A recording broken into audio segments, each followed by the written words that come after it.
Woke at 4 a.m., lying on the ground among the plantain stems, having by a reckless movement fallen out of the house. Thanks be there are no mosquitoes. I don't know how I escaped the rats which swarm here, running about among the huts and the inhabitants in the evening, with a tameness shocking to see. I turned in again until 6 o'clock, when we started getting things ready to go up river again, carefully providing ourselves with a new stock of poles and subsidizing a native to come with us to help us to fight the rapids. The great breadth of the river channel we now saw in the daylight to be the south-southwest branch. This was one which we had been swept into, and was almost completely barred by rock. The other one, to the north-northwest, was more open, and the river rushed through it, a terrific swirling mass of water. Had we got caught in this, we should have got past Kemby Island and gone to glory. Whatever the shelter of the spits of land or of the reefs was sufficient to allow water to lay down its sand, strange-shaped sandbanks showed, as regular in form as if they had been smoothed by human hands.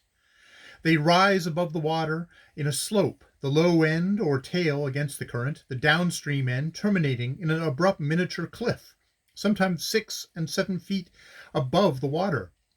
That they are the same shape when they have not got their heads above water, you will find by sticking on them in a canoe, which I did several times, with a sort of automatic devotion to scientific research peculiar to me. Your best way of getting off is to push it on in the direction of the current, carefully preparing for the shock of suddenly coming off the cliff end. We left the landing place of rocks of Kembe Island about 8, and no sooner had we got afloat than, in the twinkling of an eye, we were swept broadside on, right across the river to the north bank, and then engaged in a heavy fight with severe rapid. After passing this, the river is fairly uninterrupted by rock for a while, and is silent and swift. When you are ascending such a piece, the effect is strange. You see the water flying by the side of your canoe as you vigorously drive your paddle into it with short, rapid strokes. And you forthwith fancy you are traveling at the rate of a northwestern express. But you just raise your eyes, my friend, and look at that bank, which is standing very nearly still, and you will realize that you and your canoe are standing very nearly still too, and that all your exertions are only enabling you to creep on at the pace of a crushed snail, and that's its water that is going the pace.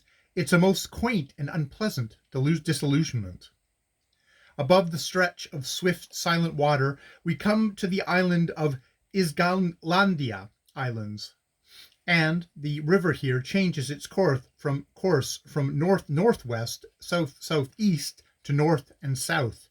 A bad rapid, called by our ally from Kembai Island, Unfanga, being surmounted, we seem to be in a mountain-walled lake, and keeping along the left bank of this, we get on famously for 20 whole restful minutes, which lulls us all into a false sense of security.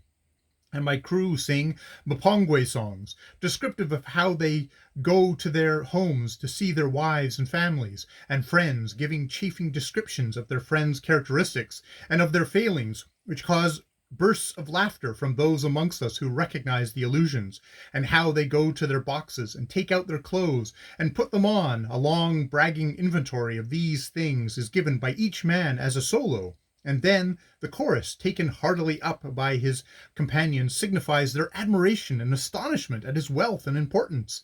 And then they sing how, being dissatisfied with the last dollar's worth of goods they got from Hotley's, they have decided to take the next trade to Hatton and Cookson, or vice versa. And then comes the chorus, applauding the wisdom of such a decision and extolling the excellence of Hatton and Cookson's goods, or Hotley's. And these Mbongwa and Ngali boat songs are all very pretty, and they have very elaborate tunes in a minor key. I do not believe there are any old words to them. I have tried hard to find out about them, but I believe the tunes, which are of a limited number and quite distinct from each other, are very old.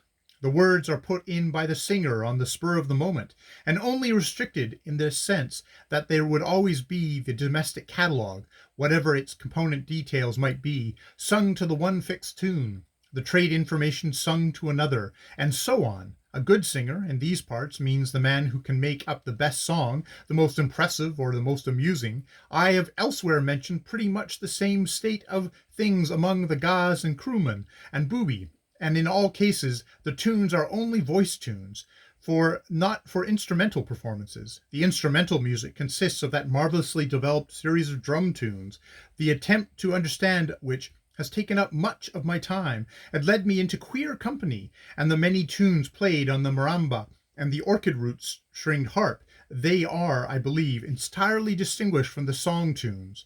And these peaceful tunes my men were now singing. And these peaceful tunes my men were now singing. These peaceful tunes my men were now singing were, in their florid elaboration, very different from the one they fought the rapids on, of so sir, so sir, so sir, so sir, usha, so sir, etc.